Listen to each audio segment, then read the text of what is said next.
Hey there, it's Tom Ryan, founder and CEO of ICR. Before we get into the next episode, I wanted to ask that you subscribe to the show. It'll help us get even more unique and interesting guests on the podcast and in turn continue to educate management teams and the growing ecosystem that creates value for fast-growing private and public companies. And while you're at it, head over to Apple Podcasts and leave us a 5-star rating. Very much appreciated.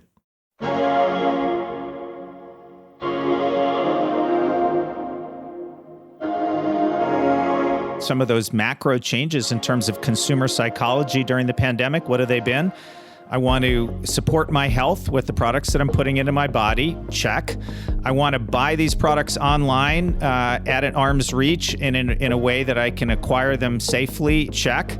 And I want them to be affordable and accessible within the budget of a broad variety of income levels. Check.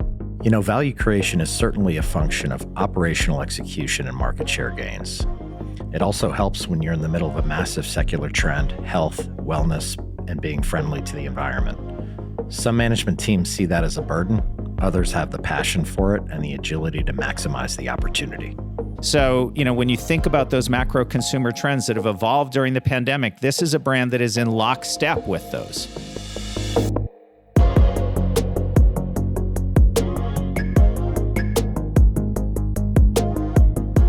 Being a public company can be hard. Small missteps can have outsized consequences. I'm Tom Ryan, founder and CEO of ICR, and over the last 20 years, we've helped thousands of companies understand and navigate the stock market and the media. We'll demystify these and other increasingly complex stakeholder groups so you can focus on what you do best, building your company and unlocking your true potential. This is Welcome to the Arena.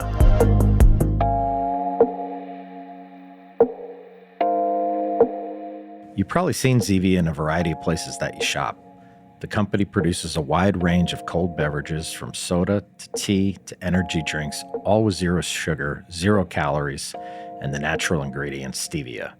CEO Paddy Spence and President Amy Taylor have an amazing vision, and thanks to their recent public offering, they have a balance sheet to accelerate it. Simply put, their total addressable market is massive, and over the coming years, the company has a real opportunity to reach consumers around the world with a super compelling brand proposition. On today's episode, you'll gain a greater understanding of Zevia's strategies, outlook, and most importantly, how they strive to improve the health of our planet and the people on it. So let's grab a Zevia and enter the arena with Paddy Spence and Amy Taylor.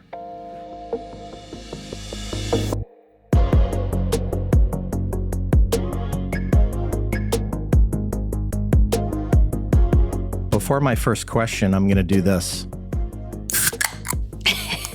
Nice. That's the root beer, which my kids are totally in love with. Absolutely amazing flavor. And I know there's so much pride that goes into everything that you make and manufacture, and you're doing it for an incredible reason. Why don't you guys just take us through, the whole mission statement of Zevia, what you guys do every day? That'd be super helpful. You're a very powerful 1-2 punch in terms of experience. So why don't you let us know what you do? Maybe I can talk for a moment about kind of how we got here, Tom, and hand it over to Amy to talk about our opportunity going forward. But my involvement in the Zevia brand actually precedes, or my involvement in natural sweeteners precedes my involvement in Zevia by almost a decade. So back in 2001, my wife and I actually went off of sugar. And I thought I was a healthy guy and was active and running triathlons and shopping at a natural and organic food store. But we did a food journal for a week, and I learned to my horror and surprise that I was literally getting 250 grams of sugar a day, all from natural and organic sources. So literally 1,000 calories a day from things like protein smoothies and sugar in my tea and energy bars. So we made a change back in 2001 and went off of sugar. And it was at that time that we discovered stevia, which is really a life-changing ingredient. And, it's got all the sweetness and enjoyment of sugar, but with no impact on blood sugar and no caloric value. So we switched to stevia instead of sugar back in 2001. It changed our lives personally. I felt better every day. I had more energy without those spikes and crashes. Fast forward to 2010, I saw this product on the shelf at Whole Foods, and I thought, I'm a sample of one, but this would bring me and so many Americans back to the soda category. So we partnered with the founders back in 2010, and we've been building this business with a 32% net sales annual growth rate for a decade. So fast forward to today, Amy joined the team about a month before our IPO, had been an independent director at Zevia, and brings, as you noted, 20 years of really incredible business building background in the beverage category. And when you look at our opportunity going forward, it is just tremendous. And maybe, Amy, you can talk a little bit about kind of what we see as the landscape and the opportunity that gives us so much confidence in our ability to scale this business. Yeah, absolutely. I mean, first of all, we exist to take metric tons of sugar out of the diets of the communities that we serve. And we do that while also replacing the plastic bottles that are so prevalent within our industry all these years. So taking plastic bottles out of our roadways and waterways. We don't make a single plastic bottle and never have. And then finally, we do so affordably. So I think one of the dynamics you might notice about natural and organic options or products that have plant-based ingredients that are better for you across the board is they're often not affordable for just your average household. And so we aim to take metric tons of sugar and remove plastic bottles from roadways and waterways in a way that's accessible for almost every North American household today. So, as you know, I just joined the organization 4 or 5 months ago, and I did so because it was such a clear business opportunity, as well as such a clear opportunity to make an impact on the planet as we scale. And literally, as we grow more consumers, we take more sugar out of the diets and we remove more plastic bottles from the roads and the waters. And so that's what we're excited about doing. Why do I believe we can do it? I mean, the product platform is so on point for where the consumer is today and where the consumer is going. So we're just excited about introducing ourselves to more consumers, to move beyond the natural where we've been dominant into convenience, into conventional grocery, growing our business in club, and then eventually taking sugar out of the diets of communities outside of North America. Yeah, you always think about disruptive companies as technology companies, but you're certainly a disruptor. And like you said, Amy, super on point. How do you get people to discover the brand, and then how do you get them to be repeat purchasers? Well, one of the things about this brand is, as Amy said, over 80% of Americans are trying to reduce their sugar intake and 60% trying to avoid artificial sweeteners. So there are so many doorways to this brand. And part of what has been so compelling is our platform strategy. Okay, so we have incredible consistency across the line. Every one of our products has the bubble, sweetness, and enjoyment that beverages provide, but with a handful of simple plant-based ingredients. And so a consumer doesn't even have to read the label. She picks up a Zevia product. She knows it's water, stevia, flavor, and citric acid, end of story. So that sustainable, consistent ingredient platform allows so many doorways to the brand, and we really do have an offering for every family member, every time of day, and every usage occasion now, from the moment you wake up until the time you go to sleep, spanning soda, energy drinks, mixers, kids' drinks, and organic tea. But Amy, from a marketing and a kind of brand building perspective, maybe you can talk a little bit about what makes this brand just so exciting to consumers. Yeah, and maybe I'll flip your questions around and start with what makes them repeat. I mean, you've just got to live up to the promise that you've made to the consumer. And so we've promised the consumer that they can have the sweetness and enjoyment of soda, or the refreshing experience of sipping on a tea, or the uplifting experience of drinking an energy drink. And we've promised them it's going to taste great. And we promise them 0 sugar, 0 calories, and all plant-based simple ingredients. Every product we bring to the market improves upon the last. We really believe in just this idea of iterative improvement. One thing that's really exciting and a bit tactical, but it's practical as well, is that largely for most beverage brands, the number one driver of awareness is in store. So there's almost nothing more important for us than to look like a leader at retail and to expand our presence at retail, both on the shelf and at multiple points of interruption throughout the store. And then the next opportunity that will help to shape Zevia's next chapter is to invest in what I'll call pull marketing, not just the push tactics of retail, but pull. So to reach people where they live, work, and play, the cold can of Zevia, the right product offering. And as Paddy said, we've got something for every member of the household throughout multiple day parts. So we look forward to unlocking the power of our existing communities and driving other grassroots and pragmatic pull tactics to bring more trial into the franchise and therefore bring more consumers down that funnel. And it sounds to me like you're doing everything you can to support the retailers who support you. That's a huge strategy. How has going public accelerated your ability to do that and grow? Because obviously, Paddy, you've been doing this for 10 years, and Amy, obviously a little bit newer to the company, but you're a ninja at doing things like that. What are the tactical components of getting that done with a balance sheet that can really separate you from the pack? You certainly hit on one of the attractive elements of going public, which is strengthening our balance sheet and having the financial resources to continue this rapid growth going forward.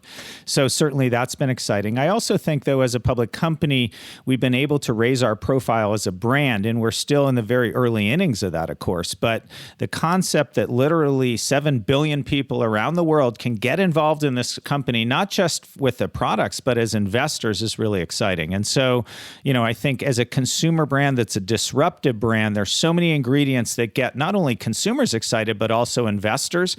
And I think we want to see that synergy going forward to continue to fuel our continued growth. I think there's a couple ways in which going public help support us in our ability to be a better partner to retailers, to your point. And how can we partner with retailers better? We can build in-store strategies that help to move high margin, strong velocity products through the door, right through the register. That's one thing we can do. And those are the push tactics.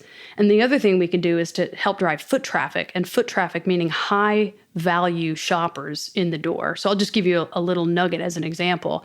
When we look at the energy drink category, which is obviously hot and exploding and driving much of the growth within total beverage, energy drink shoppers that are Zevia purchasers spend 83% more than energy drink shoppers on the whole. So for us as a partner to a retailer to bring a high value shopper like that, they're going to walk out the door with a higher basket ring in general. So one way that we can support our retailers is to take the strength of our new balance sheet now as a public company, invest that out in the marketplace, and bring high value foot traffic into the store. And then the second way we put that capital to work in store is to buy equipment, and so specifically racks and coolers that help build multiple points of distribution within one store to, again, help increase velocity, but also just trigger trial purchase for new shoppers.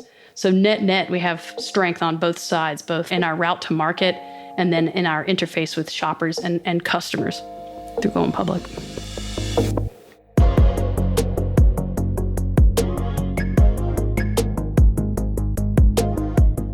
COVID put almost every company on defense, and rightfully so. But playing defense can have a silver lining. It allows management teams to reprioritize what they do and focus on important issues like supply chain. I asked Paddy and Amy how they were able to quickly react and ensure that their product was able to make it to the shelves. One of the things that, as an emerging brand that is in our wheelhouse, is resilience. Being resilient, right? That's what you are as an entrepreneur. And I think, this is a business that has been able to ride various business cycles through the years and continue to grow at that 32% compound annual growth rate in terms of net sales for a decade. The pandemic has created some pretty darn unique challenges within the beverage segment. And let's start with an aluminum can shortage. Okay, as we saw tremendous volume and category dollars shifting toward at-home consumption, there was a tightness in the aluminum can market. And one of the things I think this organization has done extremely well at is being nimble from a supply chain perspective. We got ahead of that supply tightness. We diversified our sources of supply. We built empty can inventory, and we've maintained 95% plus service levels throughout the pandemic. So, I think that's part of our organizational DNA as being nimble.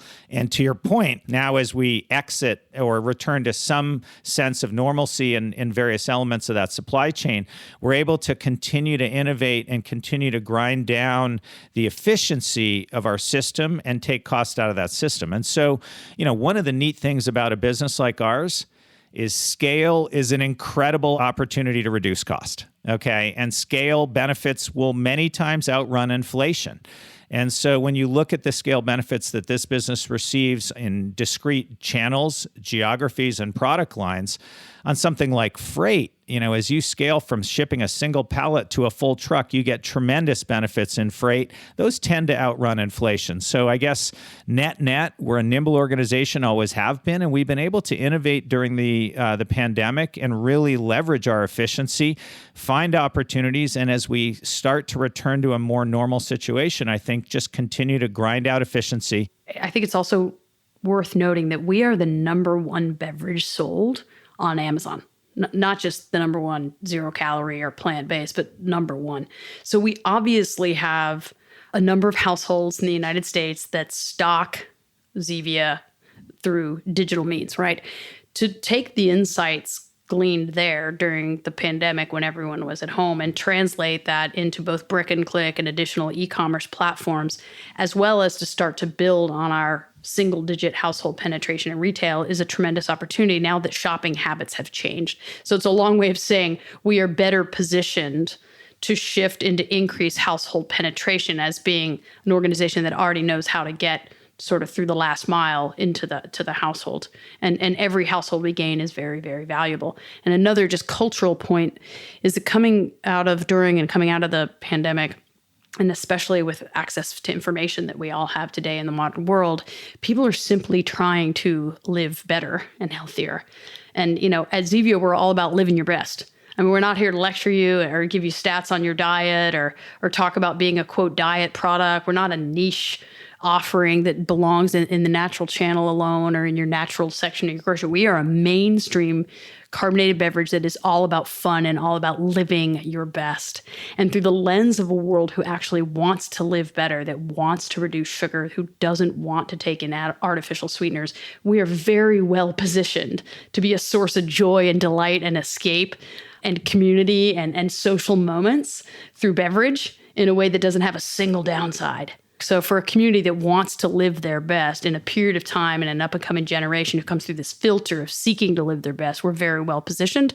And we'll leverage that in our messaging, in our sampling, in our arm's length availability through both e-commerce as well as retail and eventually in food service and convenience environments. As Amy noted, some of those macro changes in terms of consumer psychology during the pandemic, what have they been?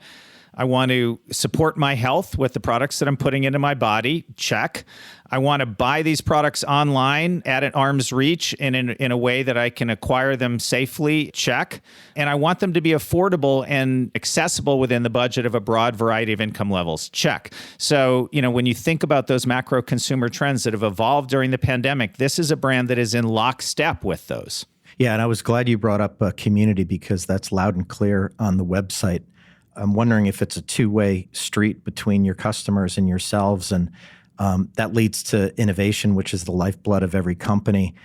With the balance sheet that you have and the size and scale that you're attaining, how do you approach innovation at a company that already seems to have innovated like beyond what most of your competitors seem to do? How do you approach that? Well, I can talk kind of at a high level conceptually about how we approach it. And I think it's pretty unique within the beverage space. And really, it's that continuous improvement approach. We wake up saying, how can we make this product and this brand better and more compelling every single day? And, the category leaders have incredible secret formulas that they've locked in a vault for 100 years. But we think the world's changing really rapidly. And so we are evolving and we're listening to our consumer and we're evolving in conjunction with them. And I would just note, we were the first brand in the carbonated soft drinks category to take out GMOs and become non-GMO project verified. We were the first major brand to remove caramel color, which the state of California says is linked to cancer. We listen to consumers and continually evolve and iterate the product, not just from a purity standpoint, but taste as well. So, Amy, I don't know if you want to talk kind of about that two-way street and how we innovate with consumers and how innovation maybe is our superpower. Yeah, absolutely. So you hit on something really interesting, which is the relationship between community and innovation. So ideas can come from anywhere. And if we had a couple-hour podcast, I'd get Paddy going, telling stories about how he and his family have played with natural ingredients in the kitchen, and that ends up giving birth to a new Zevia flavor or even a new category. And it's really that grassroots, agricultural and organic in both sense of the word and how we develop flavors. But there's a couple points I'll build on. One is you're right, we have a community and it's a two-way street, and we have a dialogue around what they want to see from Zevia. So as an example, right now we have 2 new energy drink flavors that are available on Zevia.com that will hit the mainstream market via retail and mainstream e-commerce early next year. But those flavors first went to our community where we got feedback and frankly, a lot of excitement.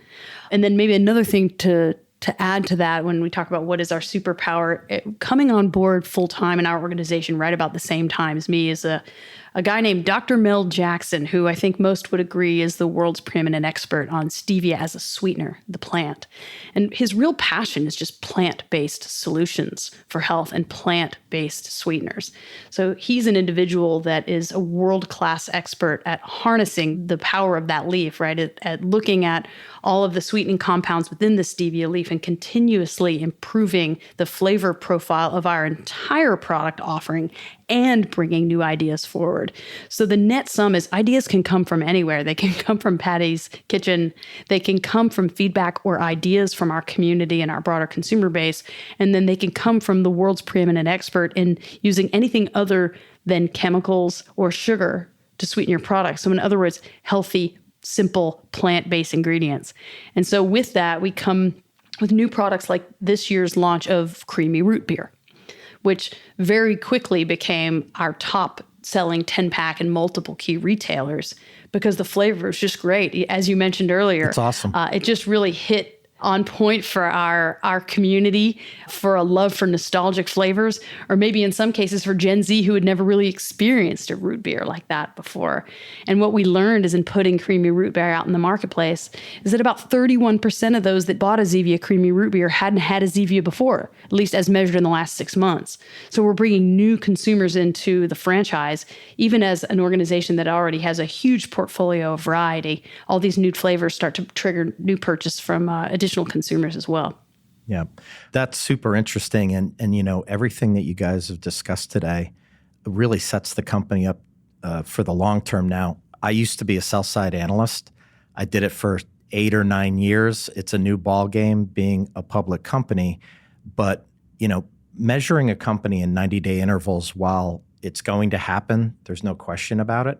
That's not really how you build something big and sustainable. One area that sometimes there's friction on with Wall Street is price increases. And I see that across multiple companies. Most of the companies that build a successful business over the long term always want to be providing value to their customers. What's your philosophy on pricing, and how does that relate to building something really sustainable and long-lasting and much bigger than it is today?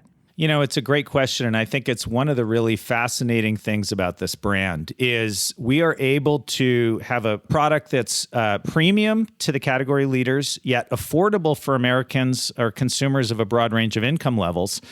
And part of that starts with the fact that carbonated soft drinks are among the least expensive beverages on the shelf, and that includes bulk still water. And so today we are at the 36th percentile on affordability across all non-alcoholic or liquid refreshment beverages. In other words, 64% of products are more expensive than Zevia. So we're premium to the category leaders, highly affordable for consumers. From a retailer perspective, we actually generate an outsized margin relative to the category leaders. And for our own business, we've got a strong gross margin. And so really, it is almost the best of all worlds. We've been able to have a product that's accessible to consumers.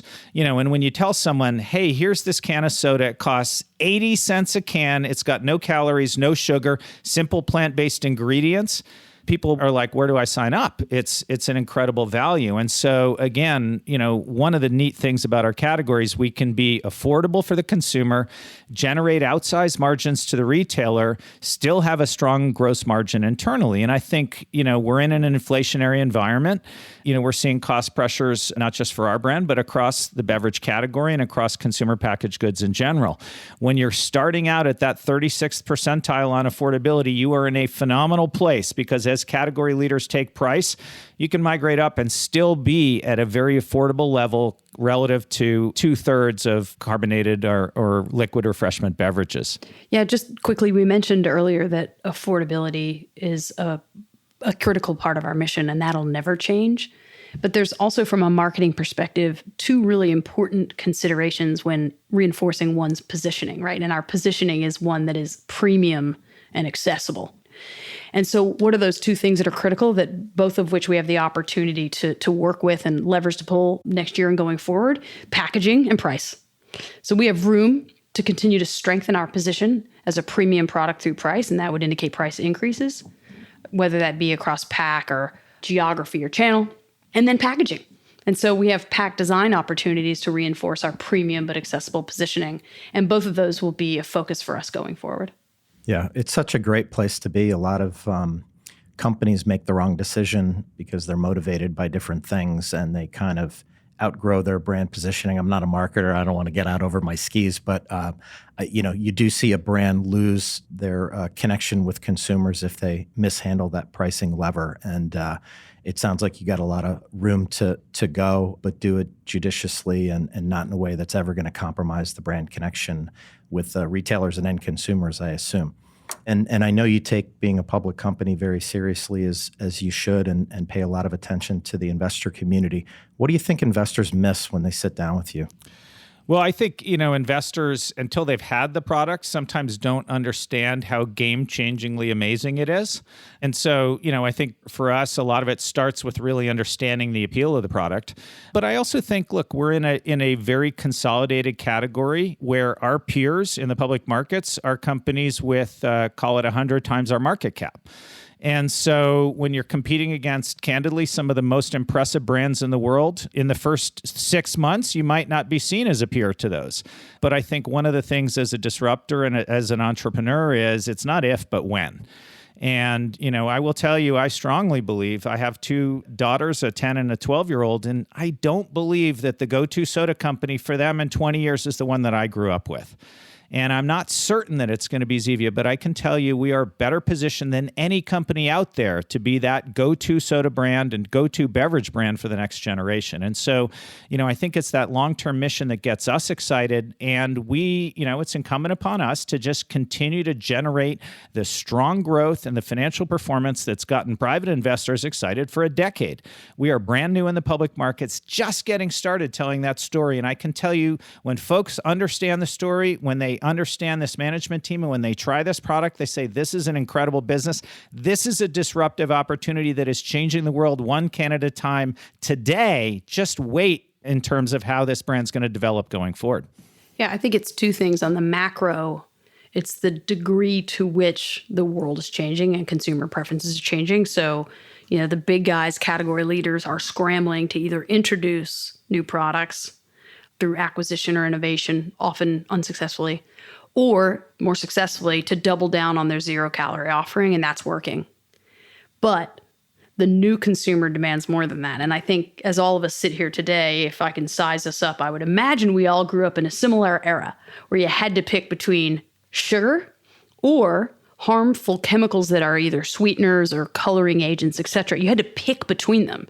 And this radical notion that now with Zevia, we invite millennials and Gen Z to not have to choose, right? With plant-based, great tasting products in multiple categories. So that's the macro opportunity that I think generationally, if I think about investors, it may or may not land with them based upon how in touch they are with how much the world is changing.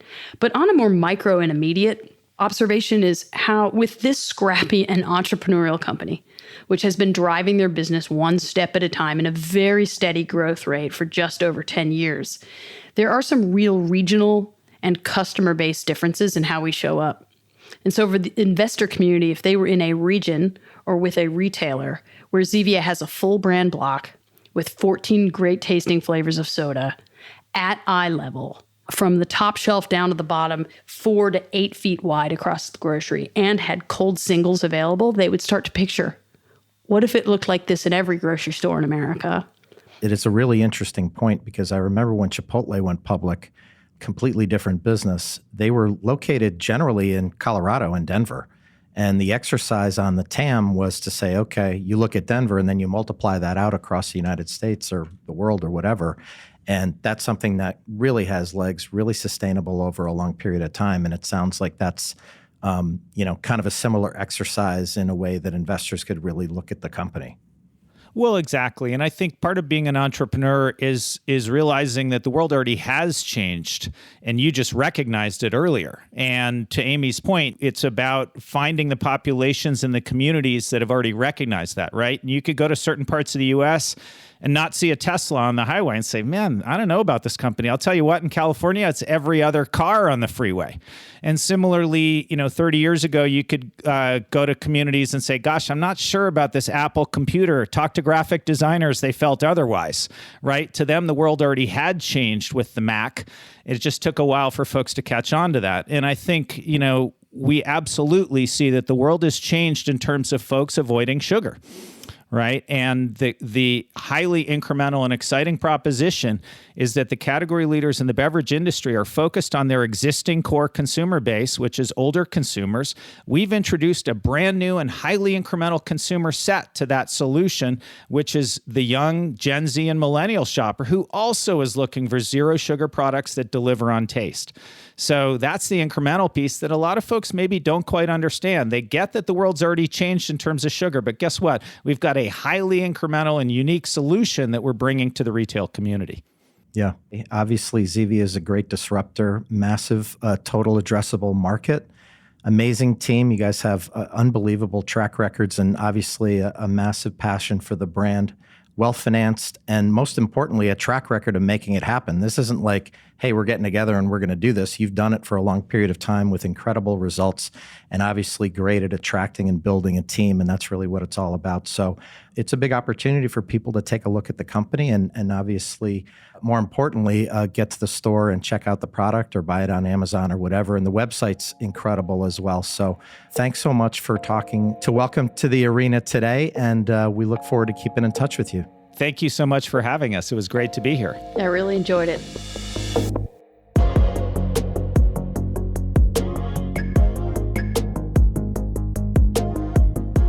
At the end of the day, Zevia is a really interesting company. They're an innovator, a disruptor, and they're in the middle of a massive secular trend. They have a track record of operational and financial success that spans many years, and they've been able to bring in top-tier talent that should help move the needle. Importantly, they have a very big and vast addressable market, and they have a balance sheet to invest in growth.